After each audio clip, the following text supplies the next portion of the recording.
Wonderful. Well, Robert walked in here and already asked who uses AI.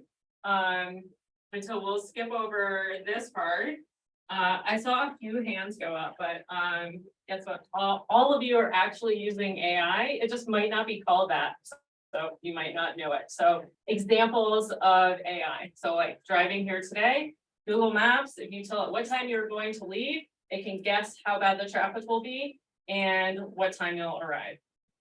If any of you use Gmail, like my Gmail finishes some of my sentences for me, especially if I'm like trying to attach something or whatever, it just knows how to finish. Any kind of social media feed or search algorithm that you use uses AI to make that feed select the things, the order that the things appear in. If you watch Netflix, whatever show it recommends for you next. If you go shopping online, whatever products are fed to you at the bottom after you viewed one thing. That's all AI. Banks use it. So for fraud detection, messages that you get about fraud, it's probably using AI. Or say you're doing a mobile deposit. How does it know what the amount is on that check? That's AI. There's tons of chatbots out there. The one I just used the other day was Amazon. If you want to get support, it's asking which product are you talking about and select it from the thing. What issue are you having? You select it. And then general voice assistants like Siri, Alexa, Google, those all use AI. Not that that's AI, but they use it. It's really cool because when you use some of the AI chatbots, which I will introduce later and tell you about, you can say to it, what is something? So I went in there, I asked ChatGPT, which we'll talk about specifically, what is AI? And I asked it 3 times in 3 different ways. So first I just said, what is AI? Explain it to me like I were a 10-year-old. Then I said, what is AI? Explain it to me like I were a high school student and then a college student. So this is what it came up with for a 10-year-old. So for computers to learn and make decisions on their own. Pretty basic, right? So let's take it to the next level, the high school level. So now we come in and say it's something that normally would require human intelligence. So that's like recognizing speech, making decisions, identifying objects and text and images. And the college answer, it wasn't that different. It's still talking about things that normally require human intelligence. And we added reasoning, learning, perception, and then natural language processing. You know, the language that we use to speak, it can understand versus like the early days of Google that understood like a keyword. AI is absolutely everywhere now.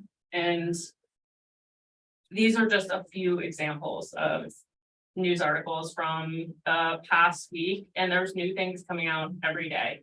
It's really impossible to keep up, but some of the more sensational headlines, the fake song that was supposedly by Drake that got taken down very quickly, made the news in the past couple of days. If any of you saw the AI generated attack ad on the president. In tech, AI is all anyone's talking about. It's in earnings calls. It is the reason for layoffs. Dropbox laid off 16% of their staff, and they said it was because of AI. And then one that caught my eye yesterday, the chatbot that I'm going to show you, doctors are using it to answer patient questions. A little sensational by the Wall Street Journal. If you click through, it's not medical questions, but we're getting there. We're going to be at that point. Now moving on to marketing more specifically, there are hundreds, thousands of things that you can use AI for in marketing. I picked a small handful to bring to you today, and then we'll go in depth on just really a few of these since we just have an hour today. So image creation is a big one. We'll do demos on that today with software called Dolly. Review responses. So for instance, my company sells software that helps you collect and respond to reviews. And I have a little demo, but basically you can click one button and the AI will write the review response for you. And it's good. Coming up with ideas for your business, for products, for whatever you want to do in your business. improving content. So I think that a lot of people here had content needs. How do I make something more succinct, better, longer, shorter? We'll talk about that. Coming up with marketing personas, anything and everything for social media. Write your bio, write a post, write your strategy, whatever you want. Using it in emails, just like your basic business day-to-day emails, and then also email marketing. Any kind of proofreading. One of my favorites is playing the devil's advocate, since I like to play that a lot already. Excel formulas, and then search engine optimization, writing the tags that go in the back end of your website. So I'll talk about a few of those things from that list in more detail now, but after that, we'll be doing demos. So if you can start thinking as I go through some of these things, what is a demo that you want to see that's based on a problem that you have in your business? Because I haven't prepared demos for you. That you're going to come up with them, and we'll go on an adventure and see what the AI comes back with. So you can't blame me for anything that happens. And then anything that we talk about today, like that is what I know or exists as of today. It will probably be different tomorrow. The links that I put in here, like what I done this week, like the companies that I link to may or may not exist, or the functionality might be totally different. Okay, so we have chatbots and image generators. So I'll start with chatbots. So it's essentially a computer program that you can talk to. It's kind of like text messaging back and forth with a bot. Some do voice. The one we're going to work with today will do text. And here are some examples. The most famous chatbot right now is OpenAI's ChatGPT. There's a version 3.5 and a version 4. So we'll talk about those, and that is what we're going to use for our demos today. Google has a chatbot also called Bard, and then yeah. Are those all completely independent, or do there's overlaps on the technology? They're all separate products, but they're based on like the same kind of idea, and there's nuances in the different features and personalities and like value sets that they're trained on, but all the same concept. Bing has one, and then a really niche one that I've had a lot of fun playing with is called Poe. It's actually a mobile app only, the last time I checked. If you remember the question and answer site that I think used to be more popular called Quora, it's their mobile app, and it has, I don't know, at least 4 different chatbots in the app itself. So you can ask the same question to different bots and get a sense of how these are different, even though they're based on the same technology. They sort of have their own personalities. So ChatGPT, not that anyone like really wants to know what it stands for. The chat, that's just a word, it doesn't stand for anything. But the GPT part, just so you know it once.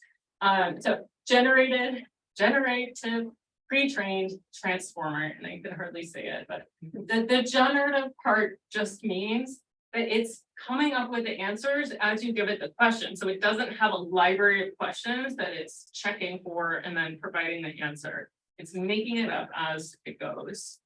Pre-trained means that it has all this information based on this database.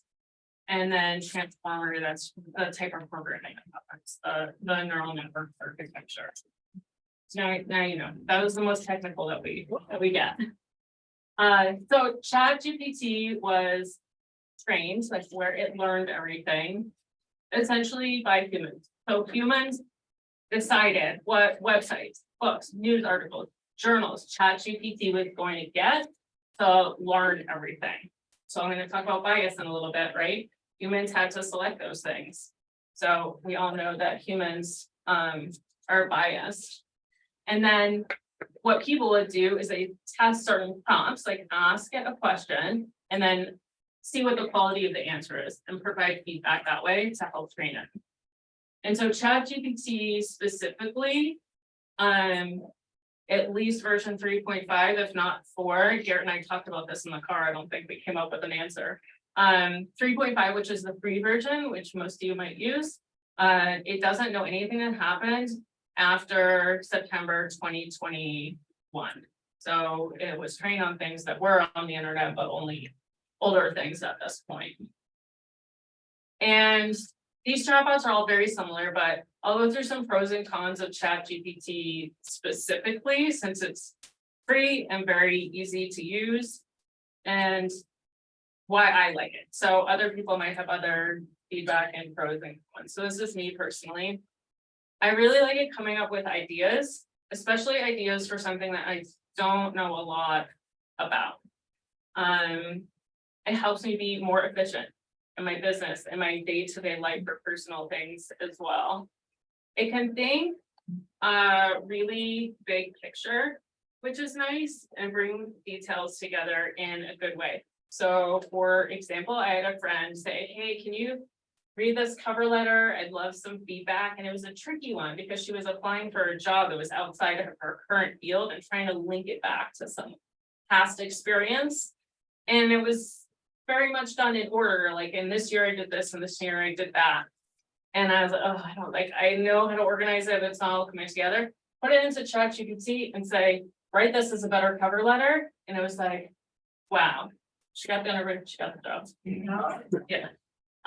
Summarizing things, like if you have a big long thing to read and you just want to skim it, but it doesn't have headings, it's not very skimmable, throw it in there, say you need a couple sentences, tell me what it's about.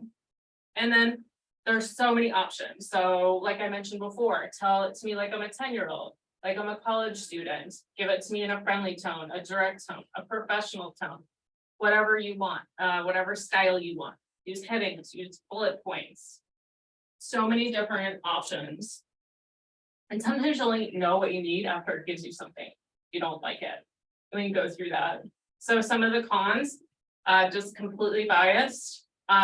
Hallucinations, not like the microdosing conversation we had, but like the robot will tell you it's human, like, you know, it's clearly not right, which is separate from just like plain disinformation, completely wrong facts, wrong years, wrong people,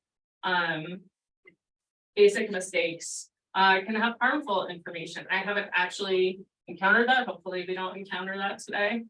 But it is a computer, it's lacking that personal touch. So the results it may give you, you may have to personalize to have that more human touch that is more on brand for you. I think in the future, like AI will get to know your brand and be able to generate more on brand things. So ChatGPT, at least 3.5 specifically, no newer knowledge. And then for me, sometimes I just think the answers are like very boilerplate and scripted and uninspiring to me. If it's a field that I know a lot about, it's like, yeah, I read that 100 times. Those are the basics. It's better if you don't know anything about the field and you're just learning about it. So ChatGPT 3.5 versus 4. So 3 came out last fall sometime. It can be like slow. You're kind of like watching it type out an answer. And then sometimes it's just completely unavailable. I was able to work around that for a long time. It's not too bad. It is completely free. So, and then ChatGPT 4 came out more recently. And so these bullet points are what OpenAI says about ChatGPT 4, but more advanced reasoning. You can give it more complex instructions and it's more creative.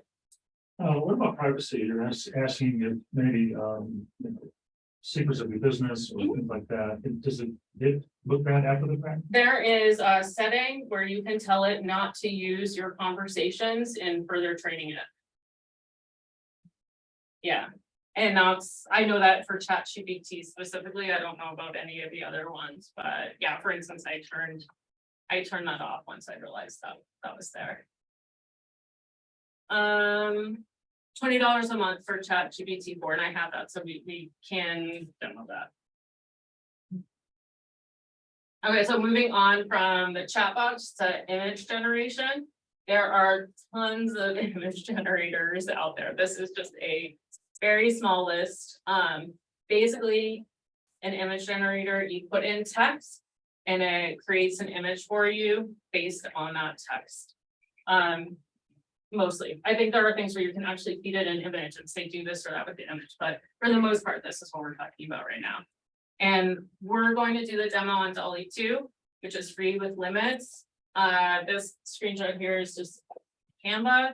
They have an AI generator. You've probably heard of Shutterstock. Midjourney is what a lot of the artists are using, and that's a paid product. Is it making the image, or is it taking existing images and combining them together? I don't actually know how like what its library is like, but I know there was like some trouble about like Shutterstock or one of these services trained for AI on our library. Yeah, but programmatically, I don't actually know how it works. So this is the link for Dolly, and this is what we will demo. So this is an example of the prompt that you can type in and what you get as a result. This is just on our homepage. I didn't make it, but a photo of a white fur monster standing in a purple room. It's pretty good. It's not too monstery. It's maybe too sweet, right? So then you can say, oh, well, gosh, I said a monster, but you know, I meant like a really scary monster. So you can go back and change your prompt to say a white fur really scary monster and get a different result. Yes, pretty cool. This is an example that I used for one of our clients. So I have a client that is a party store. We wrote some kind of blog post about hosting a party and having beautifully decorated cookies and doing cookies in different shapes.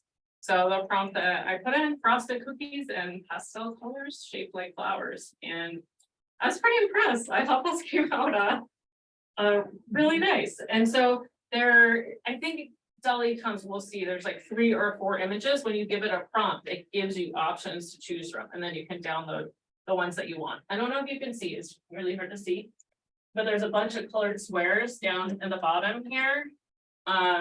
That's what Dolly puts on it. So it's sort of a sign people know it's like a copyright. So these paid services, though, like if you download Shutterstock, it won't have that. So you paid for usage and then you pay for the generated image. Do you want like a production version? This Dolly, you don't have to pay anything at all unless you want to generate a lot. Like there's you get a certain number of credits, and then this is free to use. I would advise you always read the terms of service of whatever website that you're on. But I believe the terms for this is that you can use it freely, but this indicates that it was made by AI I see. and made by, It's not a watermark, it's just an indication of source. yeah, Okay. yeah. Can you have AI distill the terms of service? Because usually they're like. Well, Tell me the stuff I have to worry about. I think only be so long, so it depends how many pages that is. So here's something gone wrong. I showed you what I was really happy with. I mean, at this point, there are things that I am also just as unhappy with, especially in image generation. So I put in this prompt yesterday just for today, and I wanted a photo of a human reading a book in a coffee shop. So general, no idea what it's going to come up with. Well, this is what it came up with, and then you go, oh, like a person, they're looking at a book, but like there's some things, like the book is like flipped in a way that you probably wouldn't read a book like that, right? And then if you like look closely, it might be hard to see. Like the hand is not like a typical human hand, it's disfigured in some ways. So I found like hands are almost always wrong. I was doing something again for this party store, like trying to get a table setting, like a beautiful, like creative table setting. I thought it'd be fun. It couldn't do like the utensils. I don't know why. It's the Dolly at least is not quite there yet. And then I mentioned the review responses. So this is the actual text. So a client wrote us a really good review. This is for our business. Like I was impressed with the team. They made the creative process fun and efficient. The end product was exactly what we wanted. And then this is the response that it came up with. And so yeah, it follows a system, right? Thank you for the kind words. We're happy to hear that you had a good experience with us, that you liked the final result. You know, we appreciate you writing this. and look forward to working with you in the future. So very formulaic, right? But that is the template that is in my head, which means that is how I would have written it. So it does a pretty good job. I don't know if anyone would say, I think that you're using AI to write review responses. But in a way, it doesn't really say anything, you know? It is so formulaic, like, not to, Yeah, you know, yeah. acknowledge it. You might have written something similar, but like, there's no human aspect to that. So the problem is when humans write dozens and dozens of these a day, this is exactly what they sound like. Yeah. So before AI, they didn't look that different, but yeah, absolutely. Your point is well taken, right? It's not personalized. A lot of times, like for me, I didn't actually use this. I did write it. But I know all my clients well, so I can respond more personally. But some businesses, like I have a client with a whitewater rafting business, they see dozens and dozens of people every day. They are not going to have personal human responses to every person who's come and worked with their business. So it depends on the situation. And yeah, I didn't use this, but that was good. Yeah, so this may have played the video, but you just press the button and then there it is. Very cool. Okay, so other things that you can use it for, coming up with ideas. You can come up with the name of a business, the name of a product, different product features. Since I like the devil's advocate one, I like what are the weaknesses with this idea? Where might it fail? For my competitors, depending, like ChatGPT doesn't know new things. So many different things, like that's just the beginning. For content, so I know a lot of people here are talking about content, getting their words out clearly, being more efficient with it. One really interesting way to use it is say you've written a draft of something, you can feed it that draft and say, what is the tone? Does this sound angry? Do I actually sound apologetic? Is this friendly? And it will reflect back to you what it sounds like. If you've written something too short and you wanted to elaborate, it's happy to make things up and make it a little longer. Or summarize and make it shorter.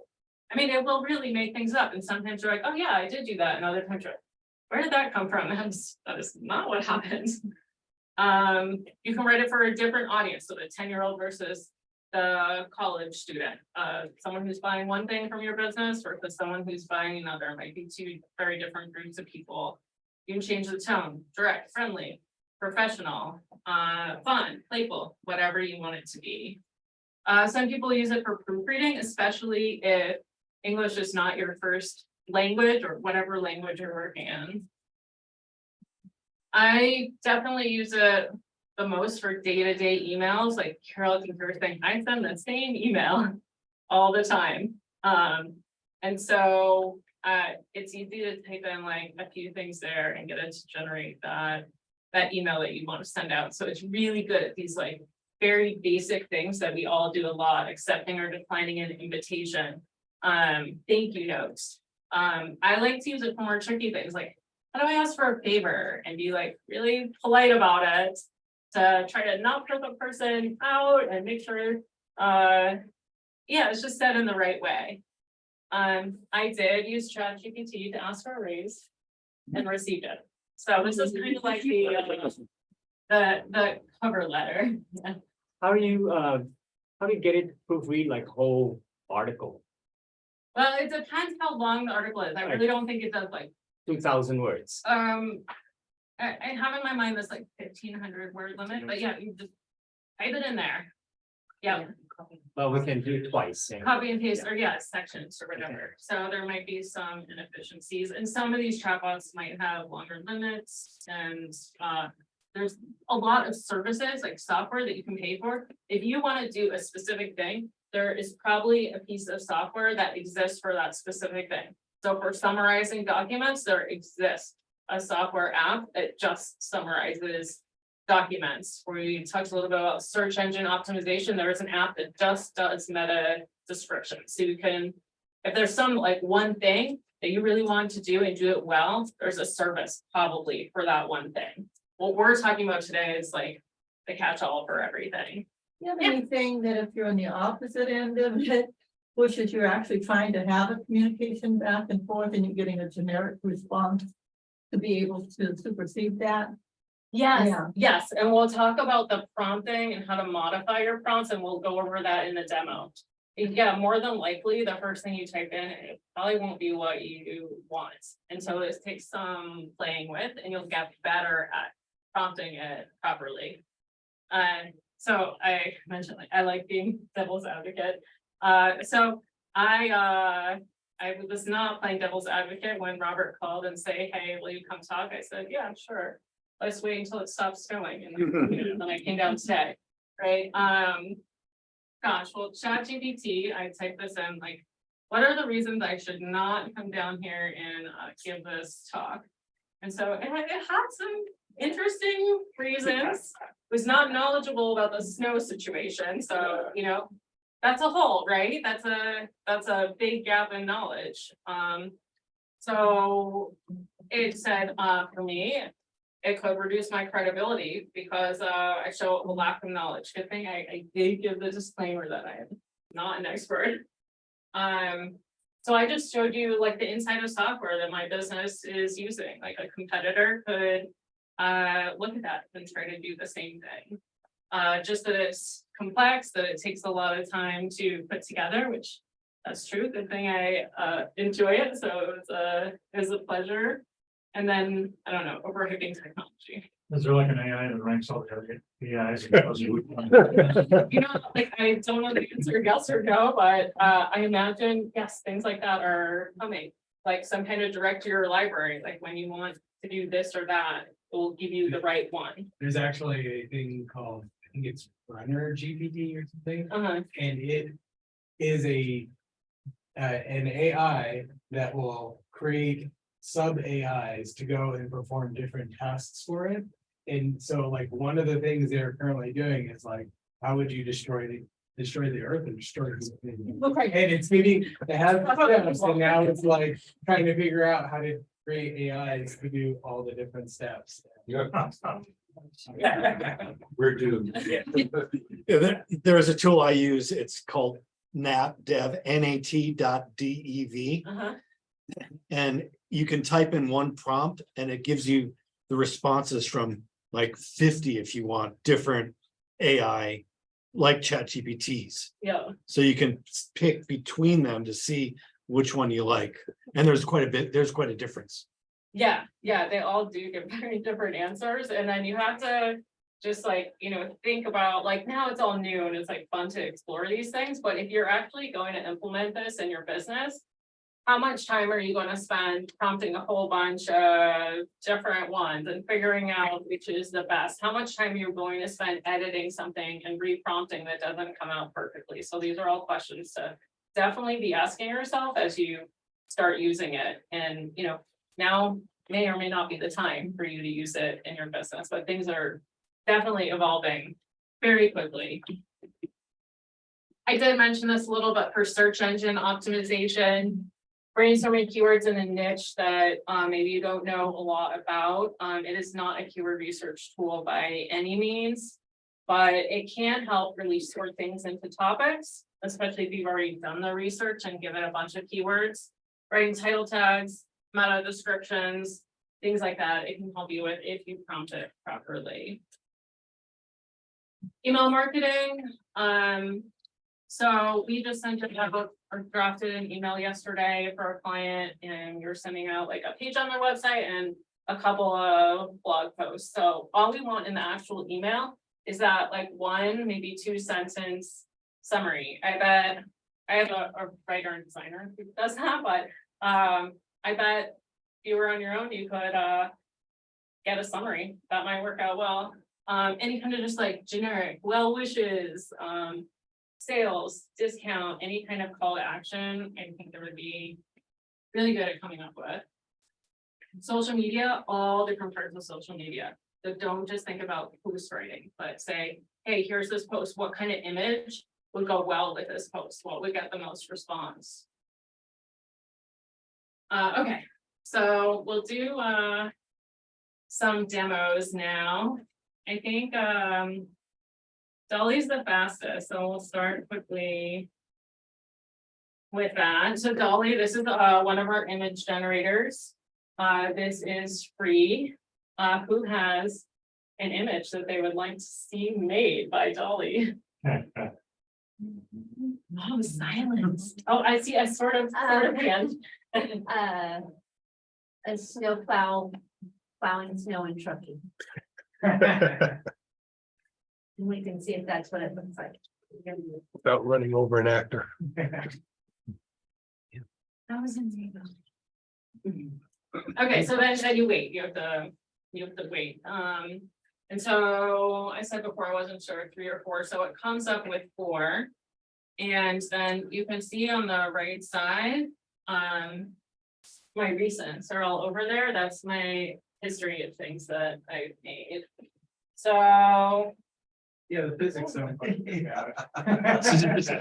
don't like these? I see random things sticking out. Could it be So- pink? Could you make it pink? Yeah. Yes, Can so we- this is what I like, can you make it pink? So once you got it once and you go, okay, I see what it did. But I didn't want a person in there or whatever. There are some cool things that it did, right? So some things are like just totally wrong and weird. I don't know. I mean, extra lines, right? But it does look like Truckee. The pine trees look like the trees that we have. So then you can add pink. And then see what happens. So this part, this is the prompting. You type in what you want, you see what you get, and then you adjust it to make it more what you want. This is looking much better.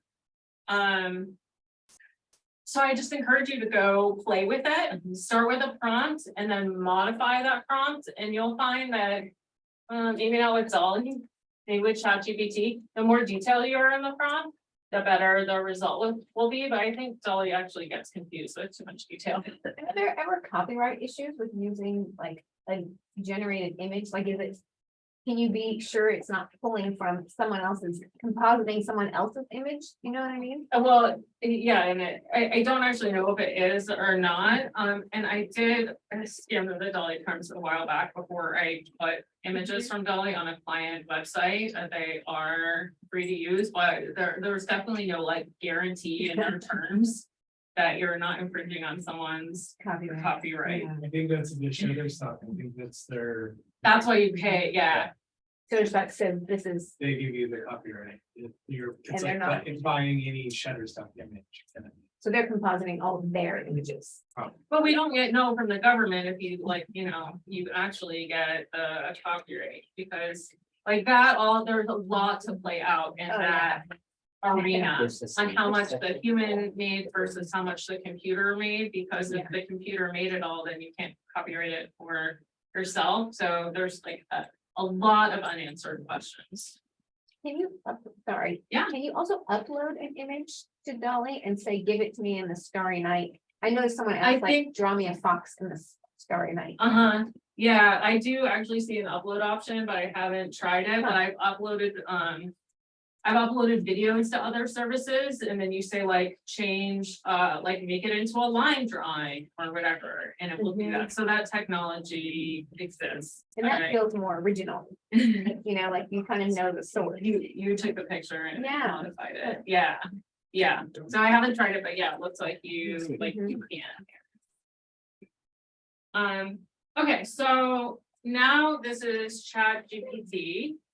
And what you'll see when you get here is it's using the 3.5 model that we talked about versus 4. And then what I just hid is prompt templates. So there are a bunch of plugins, like this is a Chrome extension.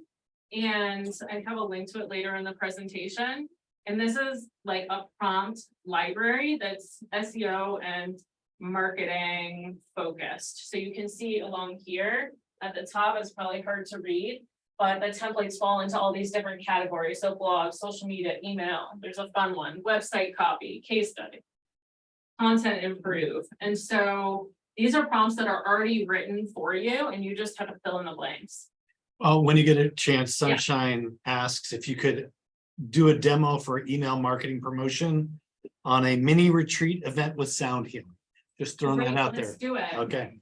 So we'll use, I pay for the 4, so we'll go to 4. We don't need to use a template.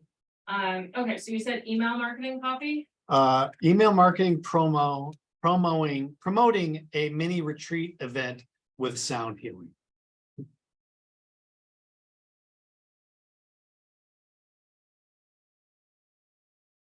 Maybe that plugin. AI, our camera, something like that. I have a link later in my presentation. Mini retreat. Sound healing. And so I'm purposely like, yeah, I know how to better prompt this, but I'm purposely gonna keep it, just pretty general for now, and we'll see what it comes up with and go from there. So that's what I mentioned. You can kind of see it is anything else. Are you seeking a rejuvenating escape from the daily grind? Look no further. We invite you to join us for an immersive and transformative mini retreat dedicated to the ancient practice of sound healing. So, and if you're the subject as well, discover the power of sound healing at our unforgettable mini retreat. Go down. During this exclusive event, you'll be guided on the journey of self-discovery and healing through the power of sound. Our experienced sound therapists will be using a variety of sacred instruments, including crystal singing bowls, gongs, tuning forks to create an environment of relaxation, balance, and harmony. Then it throws in this bullet point list of what to expect: the deep relaxation. Don't miss out on the opportunity, limited spots available. Have we all heard these things before? Right? Because we read emails with exactly these things. So for me, like, I see this as a great starting point. Now, my brands might be a little different, right? So I may change some of the language to be more reflective of my brand. I might add that, like, it's an inclusive space, anyone is welcome. Like, whatever is reflective of my business.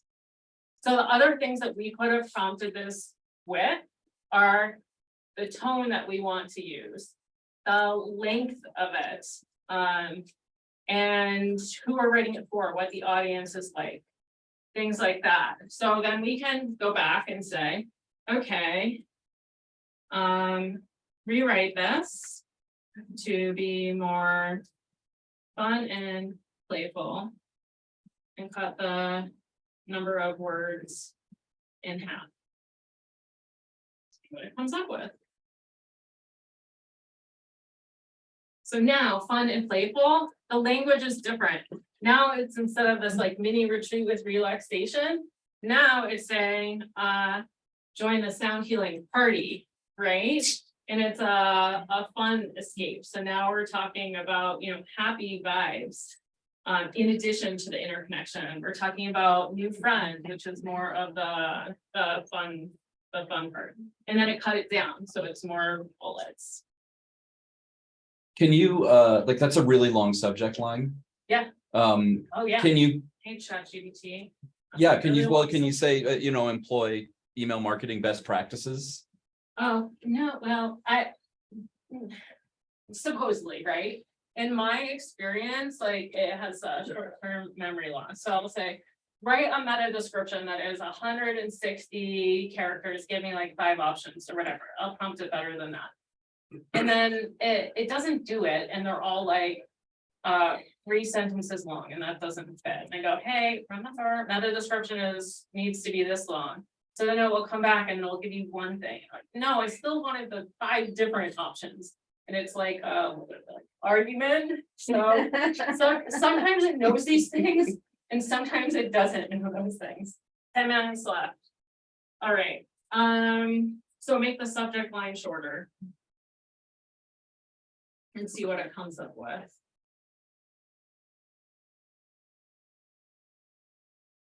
I don't know if it got shorter. Sound healing mini retreat, join the fun. Can you ask for 48 Yeah. characters? Yeah, you can ask for whatever. I just want to see what it came up with. Will you please make the title? I always like want to say please, but then I. It's not worth my fingers Thank you for that. typing it, yeah. It's gonna remember who. you Yeah, really when Skynet crashes, it's gonna remember who said things. So,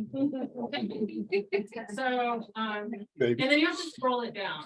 So I don't know if that's 48 characters, someone else can. Yeah. And so, yeah, when you ask me like, does it know this or does it know that, like, I don't know. Sometimes it seems to know some things and then it seems to like forget it the next day, or if it was like way up in the chapter that you're having with it, it seems to just totally forget it. Okay. But I think the first thing we got, even from a general prompt, which I thought needed to be more specific, it was a pretty good start. Are you mostly using ChatGPT through this web interface? Yeah. Or are you using, you're not using a native app or? Okay. No, just through what we're looking at right here. I got this email about being a prompt engineer, this Yeah. AI generated because it was half off $297 at $97. But so how did you get, like, you learned from a library or just from practice and Just using? Or, practice. and then Yeah. and can you get, because prompts are kind of key, right? Yes. can you- And I hear people are well paid to be prompt engineers, especially if they're in a really niche field. Because they have all the information and knowledge to be able to properly prompt, like any of us can learn how to prompt for like an email marketing newsletter. And I'll show you, I have some of the basics written out, but that's something that, I mean, it's a new and an emerging field, right? So for the art of prompting, I think that we talked about everything there. But the more information, at least the chat box you can give them, I would say usually the better. But yeah, we had a good example where it pretty much worked out with a very general prompt. It's just not always like that. So prompting resources. So you were asking what that ChatGPT add-on AIPRM. So this is a link and you can I have my contact information here. I'm happy to send you this slide deck with all of these links. If you just Google like prompts for marketers for ChatGPT, like there's a lot of different Google results. And that add-on, if I didn't mention, is free. Yeah. Offensive emails out of nowhere. Yeah. So I don't know if they're picking words up from, I don't know why I get them. But it sounds like it's something like this, the goal is to offend me. So in this particular case. I can't speak to those. I wouldn't be surprised if someone uses AI Yeah. to send mass things out. So just to touch on the ethics, I really am not in a position to speak about this. This is more like, how do we deal with these things that are going on? I absolutely do not know the answers. You're like in the wild west. There are very few laws that deal with the problems that are going to come up, but they're in development. I think it was Italy that banned ChatGPT and it had to make some changes for them to reintroduce it to their citizens. But things to think about, like unintended consequences, all of the bias that is in all of these AI systems, like Garrett was saying about like how to destroy the world.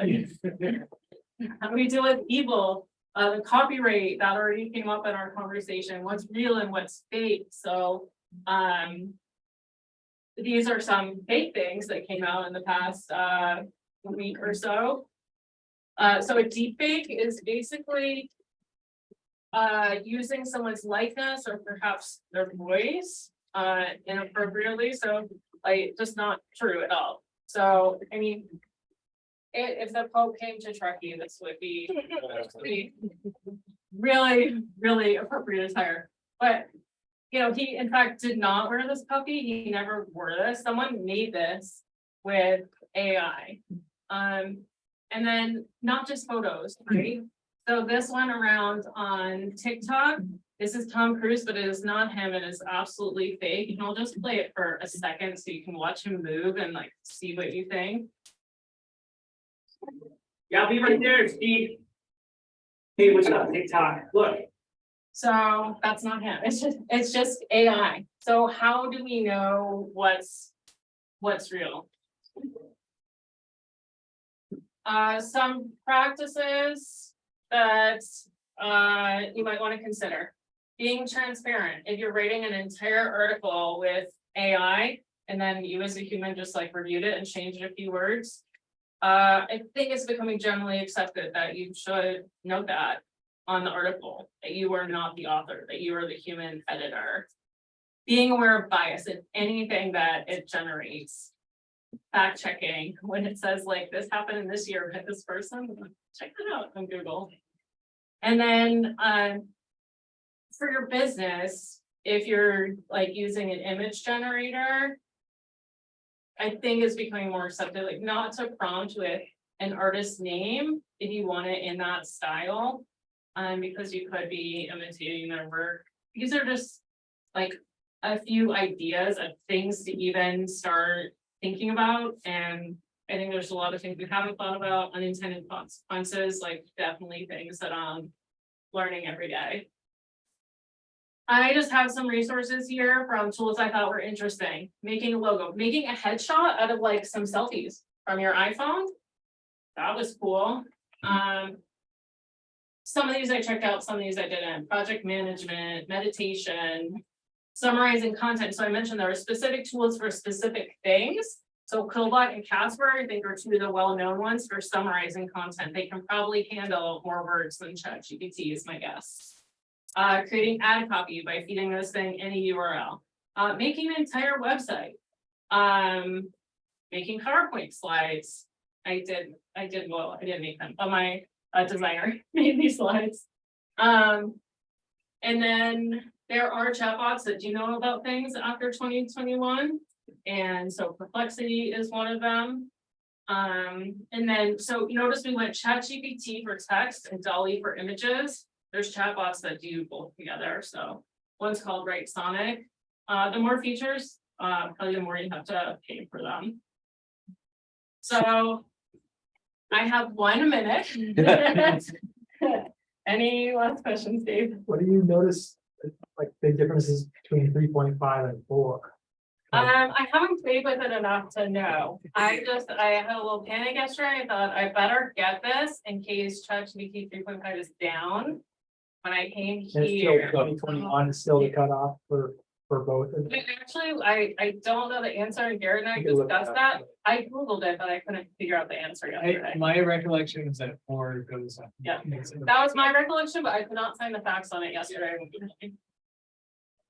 Stephanie has a question. Do you Yes. use Midjourney for images? Yeah, so I think I have, oh, did I put it in there? I've used Stable Diffusion for images, so this is some art that I created with Stable Diffusion, but a lot of artists are using Midjourney, and that's a paid product that you do through Discord.